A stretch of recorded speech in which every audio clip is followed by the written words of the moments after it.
guys, welcome back to my YouTube channel. Hope you all are doing great. Today going to look AIDS and HIV. Last class में मैंने gonorrhoea disease के बारे में discuss की थी. इस class में मैं HIV एंड एड्स के बारे में डिस्कस करूँगी. एड्स का और भी बहुत सारा पार्ट्स में लाऊंगी. ये पार्ट्स 1 है, पार्ट्स 2, 3, 4 ऐसे करके आएंगे. तो चलिए वीडियो में आगे बढ़ते हैं. Let's get started. AIDS and HIV.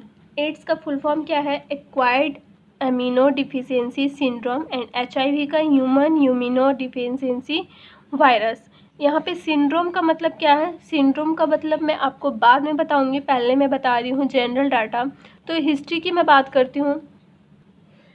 करूँगी. Was discovered by Luc Montagnier of France in 1983 and Robert Gallo of American in 1984. Then it is an RNA virus of subgroup Latinovirus of group retrovirus. HIV contain reverse transcriptase enzyme which are form DNA from RNA. AIDS was first identified in America. That means HIV की खोज 1983 में France के leuco मॉन्टेस्नियर और 1984 में America ने Robert गैंग्लो ने की थी. इस ग्रुप में ट्रांसक्रिप्टिव इमाइज होता है जो आरएनए को डीएनए में बदलता है. Okay, got it. Then AIDS की पहचान सबसे पहले अमेरिका में हुई थी. First case of America. उस समय पूरी दुनिया में लगभग 36 मिलियन ह्यूमन मनुष्य एड्स से जूझ रहे थे. हमला हो रहा था जैसे अभी कोरोना को लेके हुआ था. एड्स उस टाइम अफ्रीका देश में भी सबसे ज़्यादा अधिक था. यहाँ पे देखिए, AIDS is a more in African countries. और हाँ, इन वेस्ट बंगाल इंडिया में एड्स का आइडेंटिफाई 1986 में हुआ था. ओके, और चेन्नई में भी ये काफ़ी हद तक फैला था, जैसे कि आप यहाँ पे देख सकते हैं. फर्स्ट केस USA में देखा गया था. वहाँ पर एक गे कपल के अंदर ये वायरस को देखा गया था. उसके बाद इसने इंडिया पे अटैक किया, हिट किया ये वायरस ने. आई होप आपको जनरल डाटा समझ में आया होगा. देन मैं आगे बढ़ती हूँ. सिंड्रोम. जैसा कि मैंने आपको बताया था, सिंड्रोम का मतलब क्या होता है. ओके, तो what is the meaning of syndrome का मतलब क्या होता है? Group of symptoms. बहुत सारे सिम्टम्स का एक साथ आपको दिखने लगना, या फिर आपको ऐसा लगता है कि मुझे निमोनिया हुआ है, कैंसर हो गया है और बहुत सारी बीमारी आ गई है, डायरिया हो गया है, TB हो गया है, बहुत सारी सिम्टम्स दिखने लगे. That is syndromes. Got it.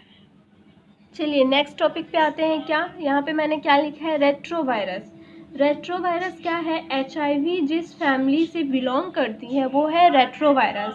Okay, got it. एक सबसे मोस्ट इम्पॉर्टेंट बात, रेट्रोवायरस और राइनोवायरस दोनों डिफरेंट अलग अलग वायरस हैं. ओके, रेट्रोवायरस अलग है.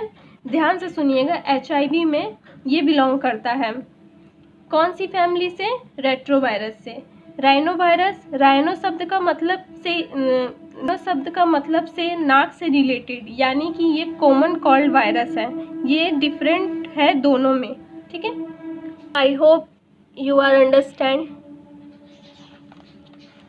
यहाँ पे सिंड्रोम का मतलब मैं बताई थी, ग्रुप ऑफ सिम्टम्स, बहुत सारे एक साथ ही लक्षणों का दिखना, सिंड्रोम. चलिए आगे बढ़ते हैं. इसके बाद मैं बात करूँगी स्ट्रक्चर की. तो चलिए देखते हैं स्ट्रक्चर क्या है, कैसे और क्यों है. स्ट्रक्चर की बात करूँ तो ये सबसे सिंपल स्ट्रक्चर दिखा रही हूँ, जहाँ पर बहुत कुछ सर्कुलर है. Got it. इसके बाद इसमें लिपिड बाइलेयर मेम्ब्रेन, ये लिपिड मेम्ब्रेन है. यहाँ पे लिपिड बाइलेयर मेम्ब्रेन दिखाया गया है कि जहाँ लिपिड बाइलेयर मेम्ब्रेन जैसे हर सेल में होती है, उसी टाइप का लिपिड बाइलेयर मेम्ब्रेन है. ओके, उसके बाद आपको यहाँ पे एक सैटेलाइट टाइप का बना हुआ दिख रहा होगा. ये एक्चुअली में सब यूनिट से मिलकर बना होता है. Got it.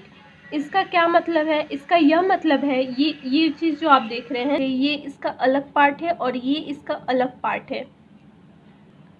जो ये ऊपर का टुकड़ा है इसका नाम GP120 है और जो ये वाला पार्ट है उसका नाम GP41 है। तो GP120 का मतलब क्या है? ग्लाइकोप्रोटीन। GP का मतलब ग्लाइकोप्रोटीन। जैसे कि मैं पहले ही बताई थी कि ये दो चीज़ों के कॉम्बिनेशन से बना होता है, एक प्रोटीन और एक कार्बोहाइड्रेट। ठीक है, ग्लाइकोप्रोटीन 120 मतलब GP120। सेम ऐसे ही इसके नीचे जो प्रोटीन बचा हुआ है इसमें भी एक प्रोटीन वैसे ही इसमें भी और एक प्रोटीन का नाम दिया हुआ है GP41। GP41 के बारे में ये क्या है? GP41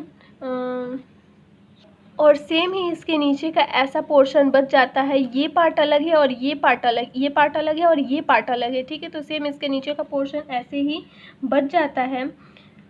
इसे पूरे प्रोटीन का नाम दिया गया है GP41। GP41 के बारे में इसका नाम क्या दिया गया है? GP41। GP41 क्यों दिया गया है? क्योंकि ये सरफेस एंटीजन है, इसलिए इसको ज़्यादा इम्पोर्टेंट दिया गया है GP41। इसके बारे में एक क्वेश्चन आया था, which of the following is a transmembrane GP।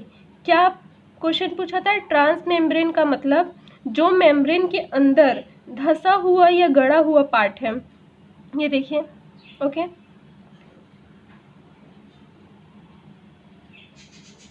मतलब जैसे कि सपोज आपको एक केक दिया गया है, उसके अंदर आपको कैंडल धंसाना है, तो दैट्स वही बात है यहाँ पे। अंदर का जो पोर्शन है वो ट्रांसमेम्ब्रेन है। Got it? ये जो है ये पोर्शन, इसका अंदर का जो धंसा हुआ पार्ट है यह मेम्ब्रेन ट्रांसमेम्ब्रेन है। कौन सा? GP21। इसकी इम्पोर्टेंट यह है, GP21 हमेशा गिरता है। ठीक है, हमेशा ये गिरता रहता है ऐसे।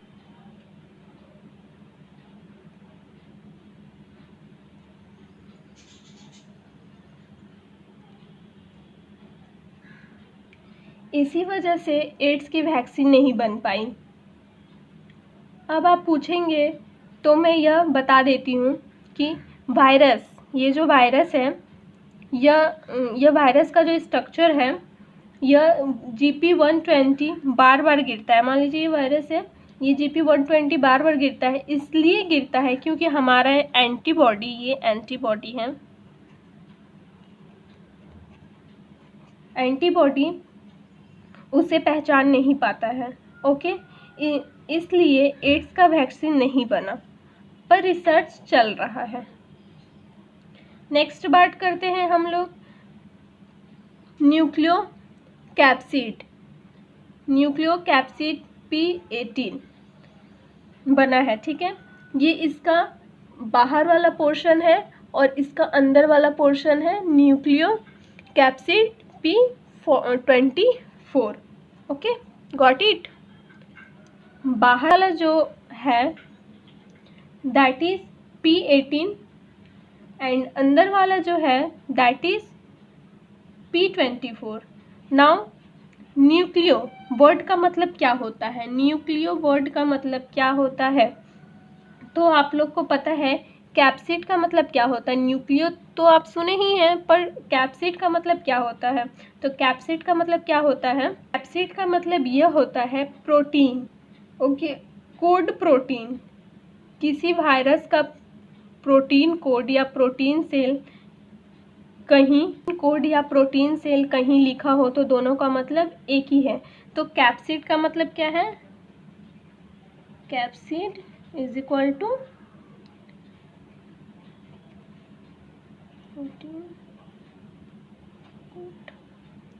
ओके। न्यूक्लियर का मतलब तो पता ही है, न्यूक्लियस के आसपास। इसके बाद हम आते हैं इस वाले पार्ट पे। ये क्या है? ये इसका नाम क्या है? SSRNA। SS का मतलब सिंगल स्टैंड यानी कि एक ही स्टैंड। तो आप पूछेंगे डबल स्टैंड कब होता है? तब होता है जब ये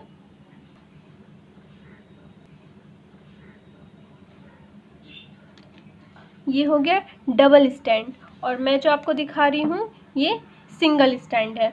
ओके, इसके ऊपर एक एंजाइम है, इसका नाम ट्रांसक्रिप्टेज एंजाइम है। ओके, यहाँ से एक क्वेश्चन पूछा गया था, यानी कि जो एड्स वायरस है जो बीमारी कर रहा है उसका जेनेटिक मटेरियल क्या है? तो आंसर क्या होगा? SSRNA। Very very important. I hope आपको जेनेटिक मटेरियल समझ में आया होगा। तो चलिए वीडियो को यहीं पे एंड करते हैं, नेक्स्ट पार्ट में मिलते हैं। इसका पार्ट 2 भी आएगा, आप लोग ज़रूर देखिएगा। Okay, bye.